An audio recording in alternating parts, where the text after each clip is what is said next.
Thank you, Mr. Speaker. Members, this bill seeks to put back in something that's been being taken out of our licensing bills these last several years, and that's to require that a person have a good moral character. I think that matters. In fact, it's something that is required in naturalization. It's an old thing that's been in our laws for a long time, and I hate to be removing morality from our code. And so that's what this amendment seeks to do. Move adoption. Representative White, for what purpose?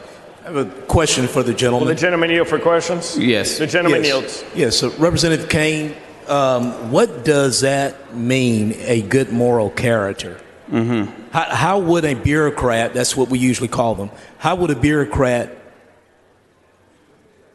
what would be the metric on that, sir? Mm-hmm. Yeah, look, I think that we all understand what morality is, and that's what this tries to seek to put back in. Okay, I think that's a bad amendment, and I'll be voting against it. You got it. Representative Patty, for what purpose? Will the gentleman yield for questions? Will the gentleman yield for questions? Yes. The gentleman yields.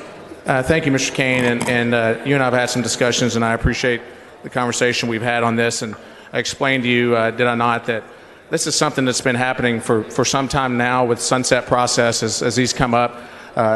This portion has been getting removed, and you would agree that that's been happening, right?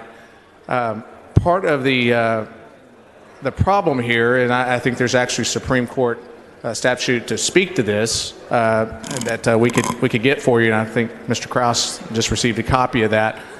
Basically, saying that this criteria of good moral character, they were recommending more of what we do today, which is now, we do under Chapter 53 of the Occupational Code, we define more specifically what's required for licensure as opposed to this subjective of good moral character. And do you not think that, particularly to follow up on Representative White's question there, that it makes more sense that they would be clearly defined as opposed to subjectively interpreted by some bureaucrat?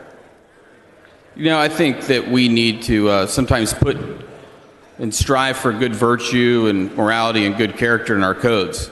And we do that a lot. And today people just want to pick and choose and complain about something because they don't like it here because it might be y'all's bill. But I think this is an important thing, and I think it's something that people support.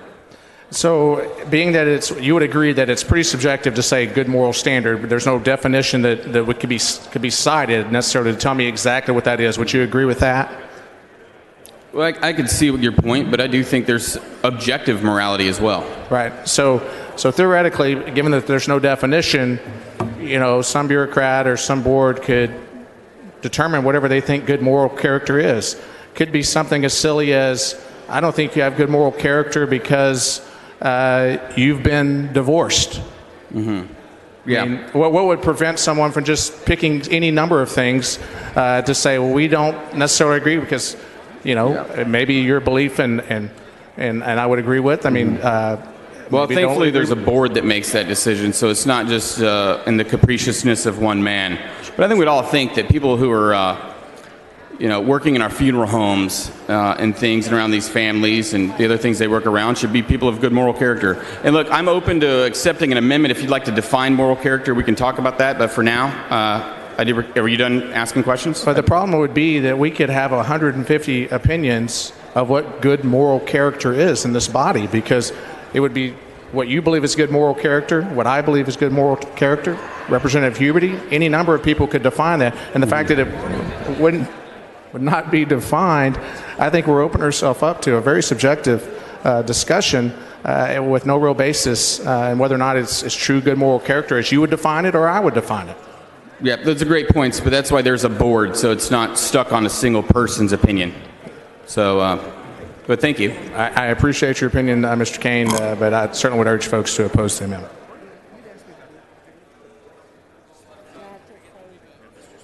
Ms. Morales, for what purpose? Parliamentary inquiry. State your inquiry. Will the gentleman yield for question? Well, that's not a proper parliamentary inquiry. Morales, sorry. Yes. Sorry, Ms. Help me out here. Will you yield for a question? I said Morales. I do. The gentleman yields. you may or may not know that I am a licensed funeral director and embalmer. And That's what I heard you saying when you were behind me earlier. Yes, ma'am. yes. So I want to know how you would judge my moral character. Well, I have to guess I'd have to have your application in front of me. I'm not on that board, but do you not believe there's objective morality in the world?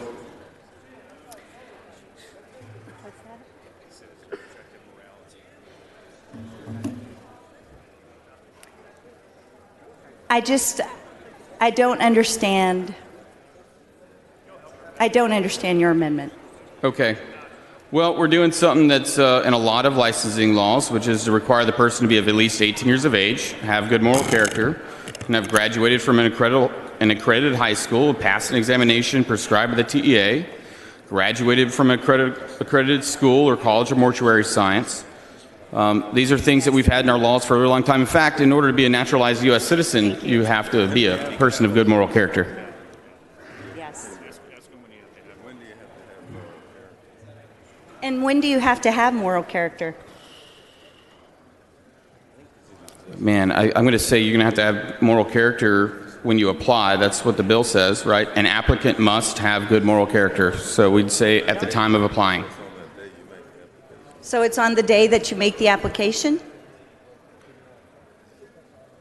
Sounds good with me. Do you have an amendment you'd like to bring to clarify this? Because I think that's what it is. An applicant must have good moral character. It's pretty clear. No more questions. Thank you. No. Thank you. Move adoption.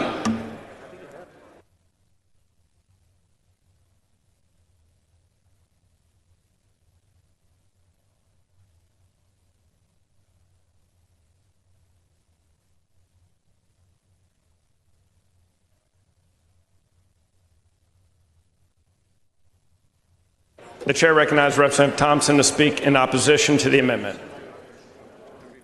Mr. Speaker, members, I can appreciate the interest of Mr. Cain, but this is a subjective issue, good moral character. Good moral character is in the minds of the beholder. It's what you and I may think, and we may have 150 different ideas or definition of good moral character. We, on the Sunset Commission, took these things out of every sunset bill because of the subjectivity of good moral character that would have overburdened the applicants and would unnecessarily restrict persons who have interest into the practice of the mortuary field. And therefore, I'm going to move to table this amendment because of its subjectivity of definition of good moral character. The chair recognizes Representative Cain to close on his amendment.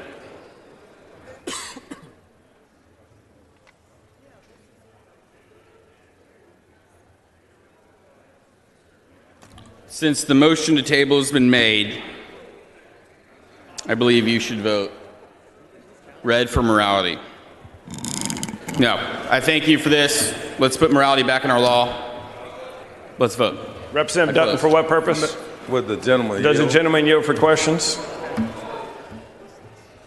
Only because I respect you, Mr. Dutton. The gentleman yields. Well, thank you. Thank you for doing that. That means you have good moral character. Mm-hmm.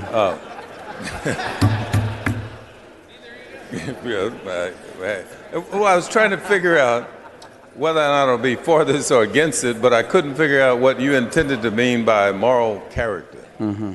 Does that mean you never sinned, or you sinned just a little bit, or you... What Yes, was... sir.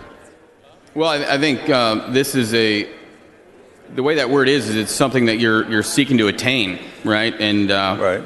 there is some objective moral character, and I believe that's something that you instilled in your sons as well, and you're aware of that definition. And I believe it's something that we would hope to find in people that are licensed in this state. But I think we're all work in progress, and some of us a little bit further along than others. And I was just wondering where you draw the bright line to decide who's there and who's not there. Yeah. Well, if you'd like to bring some like a definition section for it saying that Charles Manson does not meet good moral character or Jeffrey Dahmer does not meet good moral character, I think we know where a line is when we see one. Yeah.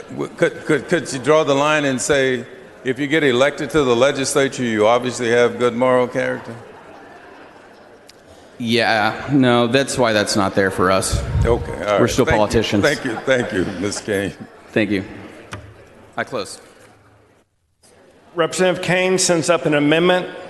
Representative Thompson of Harris moves to table. The question is on the motion to table. It's a record vote. The clerk will ring the bell. Show Representative Patty voting aye, Representative Vanchia voting aye. Show Representative Thompson of Harris voting aye, Representative Leach voting aye. Have all voted? Have all voted? There being 110 ayes and 31 nays, a motion to table prevails.